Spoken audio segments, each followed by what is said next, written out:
To create a TCC form, click the Add a TCC button.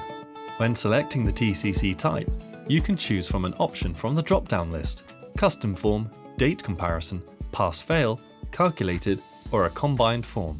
For this exercise, we will choose the Custom Form. Fill out the name and description.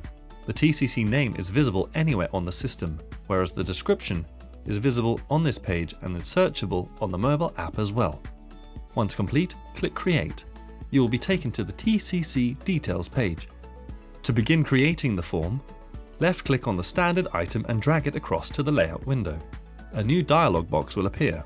The field name is usually the question you want to ask the engineer. You also have on-off checkboxes. Availability on job sheet will not automatically populate the job sheet with the data, but will make the information, aka the data field, available in the job sheet designer.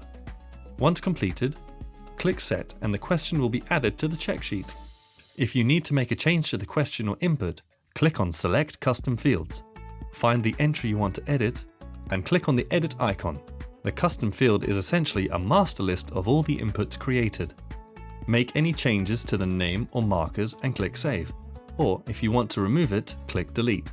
In the layout window, you will notice that you can move, delete, or alter its settings. Click on the Settings cog to open the Field Properties window. Here you have many options to alter the field properties, such as changing the text properties, validation, and mandatory settings, as well as availability. Once you're happy with your settings, click the Save tab. After saving, click on the Preview window to view your TCC form. Head back to the Design tab to add more fields until the form is complete.